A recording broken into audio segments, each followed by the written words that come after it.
पन्नगे च सुरेन्द्रे च कौशिके पाद संस्पृशि निर्विशेष मनस्काय श्री वीरस्वामिने नमः। अरहत वाङ्मय में कहा गया है, चित्त मंत मचित्तं वा अपं वा जईवा बहुम दंत सोहन मित्तंपि ओग्गहंसि अजाइया। साधु के 5 महाव्रत बताए गए हैं। सर्व प्राणातिपात विरमण, सर्व मृषावाद विरमण, सर्व अदत्तादान विरमण, सर्व मैथुन विरमण, सर्व परिग्रह विरमण। ये 5 महाव्रत साधु के लिए निर्दिष्ट हैं।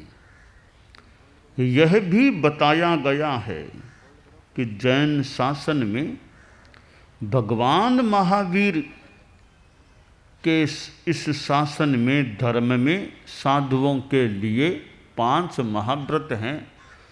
तो भगवान पार्श्व जो थे और भी पिछले 21 तीर्थंकर थे, वे चतुर्याम 4 याम वाला धर्म निरूपित करते थे। ऋषभ और भगवान महावीर, अभी वर्तमान में हम भगवान महावीर से जुड़े हुए हैं।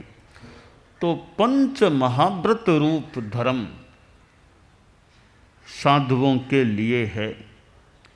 भगवान पार्श्व और पूर्ववर्ती 21 तीर्थंकर चतुर्याम 4 याम का धर्म निरूपित करते थे, ऐसा उल्लेख, ऐसी बात मिलती है। 5 महाव्रत बहुत बड़ी संपदा है और बहुत बड़ा त्याग है। यह पैसे वाली संपदा नहीं है, यह त्याग वाली संपदा है। 2 प्रकार की संपत्ति हो जाती है। एक अर्थ धन के रूप में संपत्ति का होना, सत्ता के रूप में संपत्ति का होना, यानी एक भौतिक संपदा। एक भौतिक संपदा है तो दूसरी आध्यात्मिक संपदा है। भौतिक संपदा में पैसा, जमीन, सत्ता, ऐश्वर्य, ये भौतिक संपदाएं हैं। संसार में इनका भी अपना महत्व हो सकता है।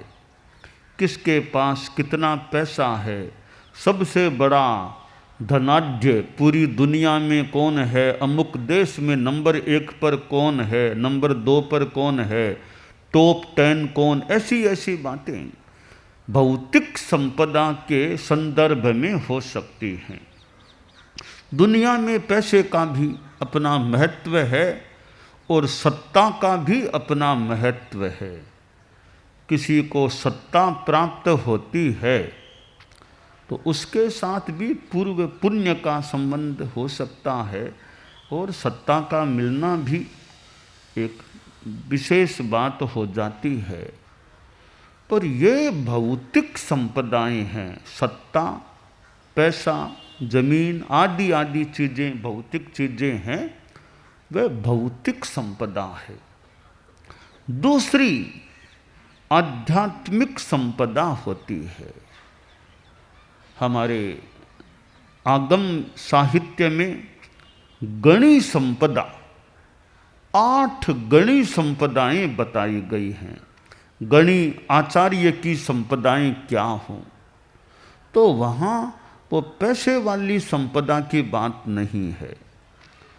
वो 8 जो संपदाएं हैं उनमें पहली संपदा है आचार संपदा।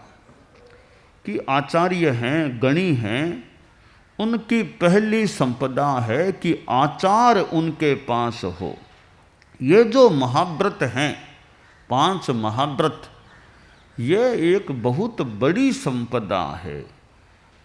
इतनी बड़ी संपदा है कि संसार का सारा पैसा रख दिया जाए, एक और 5 महाव्रतों को रखा जाए, तो मेरे चिंतन के अनुसार तो संसार की सारी आर्थिक संपत्ति की तुलना में ये 5 महाव्रतों की संपत्ति बहुत बहुत बड़ी होती है। 5 महाव्रतों की संपत्ति के सामने वो आर्थिक संपदा बहुत बोनी पड़ सकती है, क्योंकि आर्थिक संपदा तो इस जीवन तक मान ले। आपके पास 1 अरब रुपये भी हैं, इस जीवन तक ज़्यादा से ज़्यादा मान लें, हालांकि जीवन काल में ही चले जाएं तो भी पता नहीं है। जीवन के एक भाग में पूर्वार्ध में आदमी बहुत पैसे वाला, उत्तरार्ध में पैसा बहुत कम हो गया, तो एक जीवन काल में भी पैसा पहले था और बाद में इतना नहीं रहा, ऐसा ज़्यादा से ज़्यादा मान लें जीवन काल तक पैसा वो आपके पास है, आप उसके मालिक रह सकते हैं। बाद में तो क्या रहेगा। पर महाव्रत हैं, धर्म हैं, वो जो संपत्ति है उसका प्रभाव आगे भी इस जीवन के बाद भी रह सकता है।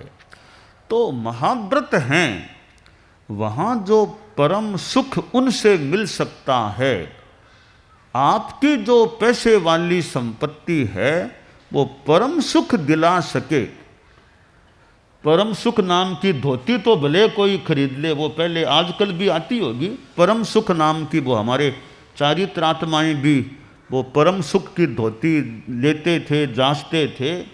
तो वो परम सुख नाम की धोती तो भले आप खरीद लें पैसे से, पर आत्मा का जो परम सुख है वो पैसे से खरीदने से नहीं मिलता। पैसा होने पर भी आदमी अशांति में भी रह सकता है। तो आचार्य की यानी गणी संपदाओं में पहली संपदा आचार की बताई गई कि आचार्य की गणी की एक संपदा है आचार, उसका चारित्र आचार, वो उसकी एक संपदा मान ले।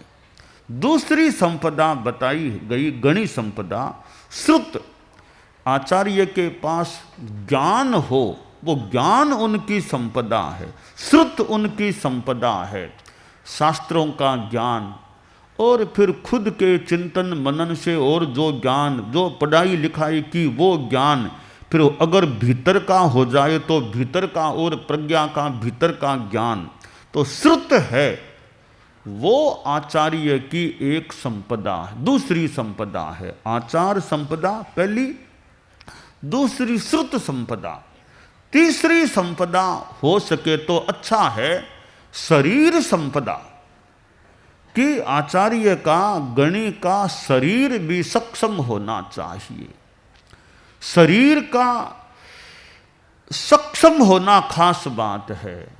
चेहरा कितना बढ़िया है उसको मैं ज़्यादा महत्व नहीं देता, बहुत बढ़िया चेहरा न भी हो चलेगा, कोई बात नहीं, पर शरीर निरोग हो और शरीर सक्षम हो वो खास बात है। अब चेहरा तो ठीक है, सामान्य है तो है, बहुत बढ़िया कोई आकर्षक चेहरा फूटरा न भी हो, वो प्रकृति से जैसा मिला मिल गया, परंतु शरीर सक्षम रहना चाहिए, निरोग ज़्यादा से ज़्यादा रहे वो खास बात है। यात्रा भी कर सके, परिश्रम भी कर सके। एक तो शरीर इतना कमज़ोर हो कि 3 किलोमीटर भी चलना है कि मैं तो नहीं चल सकता, एक 13 किलोमीटर भी कोई चल ले, कभी 23 किलोमीटर भी चल ले और भी ज़्यादा चल ले, तो शरीर की सक्षमता, इंद्रियां ठीक हों, स्वस्थ हों। आचार्य गणी हैं तो आँखों से पढ़ सके, अच्छी तरह ज्योति ठीक हो, कान भी ठीक रहें तो अच्छा है, और भी इंद्रियां, शरीर ठीक रहे, सक्षम रहे। बाकी तो उम्र के साथ साथ बाद में असर तो आ सकता है। कम से कम युवा अवस्था में, और जब आचार्य पद पर आएं या युवाचार्य बने, तब तो शरीर कम से कम यूँ मोटा मोटी, थोड़ी बहुत तो जुकाम बुखार कभी हो जाए थोड़ी बहुत मोटा मोटी शरीर का युवाचार्य बनाए। कैसा शरीर तो ठीक नहीं है, उम्र भी बहुत ज़्यादा है कि 70-75 के हैं, शरीर भी सक्षम नहीं है, तो भी वे फिर कितना क्या काम कर पाएंगे। तो कम से कम युवाचार्य बने, तब तो एक शरीर सक्षम हो, चल सकें, यात्रा कर सकें, आँखों से ठीक दिखे, कान से मोटा मोटी सुन भी सकें, हाथ पांव सब ठीक हों, कि थकान बहुत जल्दी आ जाए कि 5 किलोमीटर चलिए कि थकान आ गई, आगे तो बिहार नहीं कर सकता। भी युवाचार्य बने तब तो शरीर थोड़ा 15 किलोमीटर भी 12 किलोमीटर भी चल सको रोज, तो ऐसा शरीर की सक्षमता। बाकी तो धीरे धीरे उम्र आने के बाद तो शरीर में सक्षमता में कमी आ सकती है। जवानी में चल सकते हैं, अब 90 वर्ष आ जाएं तो अब भी चलो 15 किलोमीटर, तब तो मान ले 90 आ गए, अब तो कोई बात नहीं, कहीं भले रह जाओ, आसपास थोड़ा घूमो तो घूम लो, परंतु जवानी में तो शरीर सक्षम रहे तो अच्छा है। तो शरीर संपदा गणी संपदा में तीसरी है, और वचन संपदा चौथी। भी गणी है, आचार्य है, तो वाणी की संपदा होनी चाहिए, बोल सके, भाषण दे सके, प्रवचन दे सके, बातचीत कर सके। तो वाणी की संपदा, वचन का प्रभाव भी हो, ये कोई बात कह दी तो लोग मान लें, शिष्य मान लें, वो वाणी का प्रभाव हो तो अच्छा रहे। वरना कह दिया कोई मानता ही नहीं है कि यह काम करो, कहीं और किसी को कह दो मैं नहीं करता यह काम। तो वचन संपदा भी होनी चाहिए। और पांचवी वाचन संपदा, कुछ अध्यापन कर सके, पढ़ा सके, शिष्यों को बचा सके, पढ़ा सके, वो क्षमता भी हो, बात को समझा सके, इसका यह मतलब है, यह तात्पर्य है, इस ग्रंथ में यह बात है, इस ग्रंथ में यह बात है, इस अपेक्षा से यह बात है। तो स्वयं समय पर समय का थोड़ा ज्ञान हो, बचा सकें, पढ़ा सकें, उच्चारण भी ठीक करा सकें। भी उच्चारण कैसे करते हो, उच्चारण को ठीक करो, ह्रस्व है कि दीर्घ है, संयुक्त अक्षर है, विसर्ग है, अनुस्वार है, शय तालव्य है कि दंत्य है कि मूर्धन्य है, तो उच्चारण कैसे करना। तो गणी आचार्य उच्चारण भी शुद्ध करा सकें, बता सकें, गलती निकाल सकें कि वैकमम या वैकम्मम, एक वैकम्मम एक वैकम, तो उच्चारण कैसे, तो घोष विशुद्धिकार कहे आचार्य, यानी घोष उच्चारण भी शुद्ध करा सके, वो भी क्षमता। वो तो वचन संपदा और वाचन संपदा पांचवी हो गई, वचन चौथी, पांचवी वाचन। यो प्रयोग संपदा, मति संपदा, और कि बुद्धि हो, मति भी हो, प्रयोग संपदा भी है। वाद विवाद का प्रसंग हो तो अपने अच्छे तरीके से अपनी बात को प्रस्तुत कर सके। राजा प्रदेशी, इधर कुमार श्रवण कैसी। अब कुमार श्रवण कैसी की वो ज्ञान संपदा कैसी थी। राजा प्रदेशी ने कितने वो बातें प्रश्न बातें जो भी रखी, तो कुमार श्रवण कैसी खंडन करते गए। प्रदेशी भी लगता है विद्वान जानकार आदमी, नास्तिकवादी, कुमार श्रवण कैसी आस्तिकवादी, पर बात करते करते नास्तिकवादी को झुकना हुआ, झुका, और आस्तिकवाद को मानो धर्म को स्वीकार कर लिया। तो गणी संपदाओं में यह प्रयोग मति संपदा। बुद्धि हो, प्रतिभा हो, गणी है, आचार्य है, यों तो सारी सबकी बुद्धि मति एक समान न भी हो, कोई मंद बुद्धि के भी हो सकते हैं, पर संपदा यह है कि गणी में बुद्धि भी हो, प्रतिभा हो। बुद्धि है तो जवाब भी आदमी ठीक दे सकता है। जैसे आचार्य भिक्षु थे, कैसे वो जवाब देते, कैसे दृष्टांत से बात को समझा देते।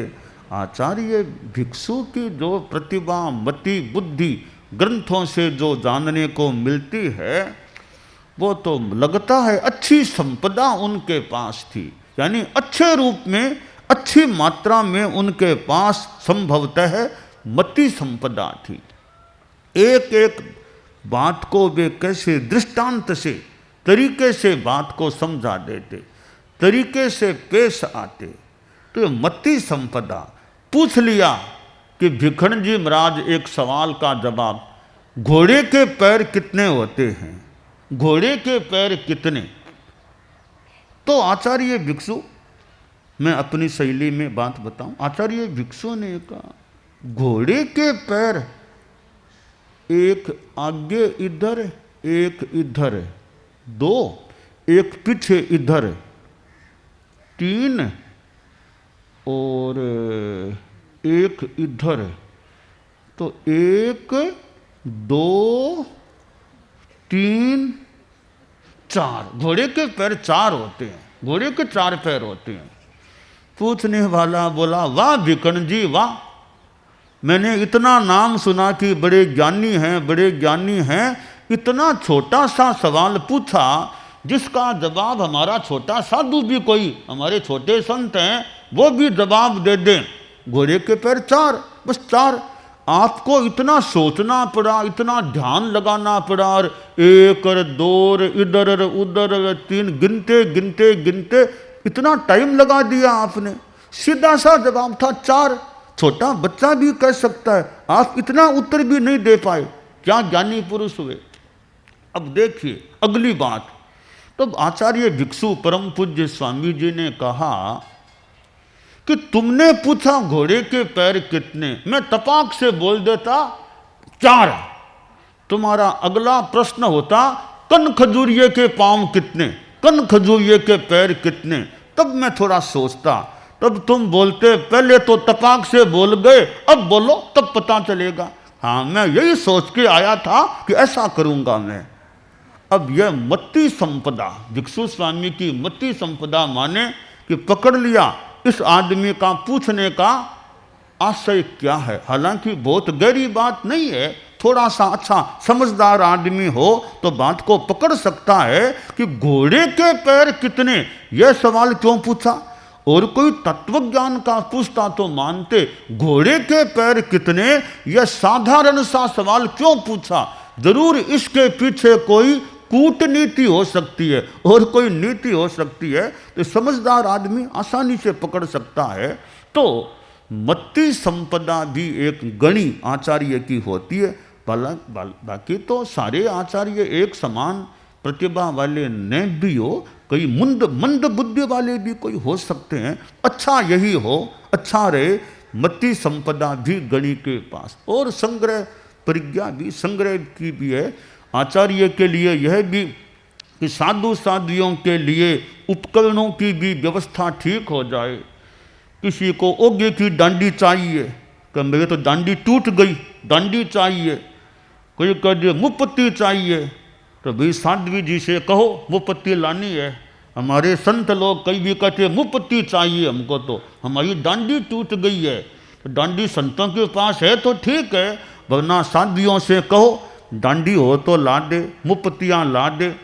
तो यूँ उपकरणों का भी संग्रह भी, व्यवस्था भी चाहिए कि साधु मांग ले तो उसको वो धार्मिक उपकरणों का सामान यथासंभवतया उपलब्ध कराया जा सके। इसलिए हमारे कई धर्मोपकरण हैं, वो प्रायः अधिकांश साध्वियाँ तैयार कर देती है। ओगा चाहिए संतों को, तो साध्वियों से ओगे भेंट में आते हैं। तो ओघा हमारे साध्वी प्रमुखा जी मुख्यतया होती है, उनसे कह देते हैं तो वे व्यवस्था करके ओघा, पूंजनी, डोरी, सांकड़ी, मुँहपत्ती चीज़ें चाहिए तो संतों के लिए वो दे, हमें हमारे माध्यम से हमारे सामने जो भी दे देते हैं। तो यानी आचार्य को ये उपकरणों आदि की व्यवस्था का भी ध्यान रखना भी कि उपकरणों की व्यवस्था चाहे साध्वियाँ ला के दे, पर व्यवस्था हो सके उस पर ध्यान यथोचित रूप में यथासंभवतया रखना। यूँ ये संपदाएं होती हैं। तो ये कुछ साधु संस्था से धर्म से जुड़ी हुई बातें हैं। गृहस्थों के पास पैसा भी संपत्ति है, ऐश्वर्य भी संपत्ति है, और यूँ आचार्य की भी कुछ ऐश्वर्य की संपत्ति भी एक रूप में हो सकती भी, उनकी आज्ञा उनके निर्देश में काम चले तो वो भी उनकी संपत्ति है। वो एक अपेक्षा से व्यवस्था से मान लें, मूल संपत्ति आचार श्रुत आदि आदि हैं वे हैं। तो हमारे जीवन में ये अध्यात्म की संपदा, भले पैसा आपके पास हो, कोई वैसे इतनी बुरी बात नहीं, पर गृहस्थ के लिए मान लें आवश्यक है, पर साथ में धर्म की संपदा, दो संपदाएं यूँ मान लें, एक धन की संपदा, दूसरी धर्म की संपदा। तो आप गृहस्थों के पास धन की संपदा भी हम अस्वीकार नहीं करते। तो धन हो, कभी कम हो, ज़्यादा हो, न हो, धर्म की संपदा भी चाहिए। ईमानदारी, अहिंसा, सद्भावना, नशा मुक्ति, नैतिकता, त्याग, तपस्या आदि आदि रूप में धर्म की संपदा भी होनी चाहिए। धन की संपदा एक इस जीवन काल तक काम आ सकती है, धर्म की संपदा का प्रभाव आगे भी काम आ सकता है। तो आप गृहस्थों के पास यह धर्म की संपदा भी वर्धमान रहे, वृद्धिंगत रहे, यह काम्य है।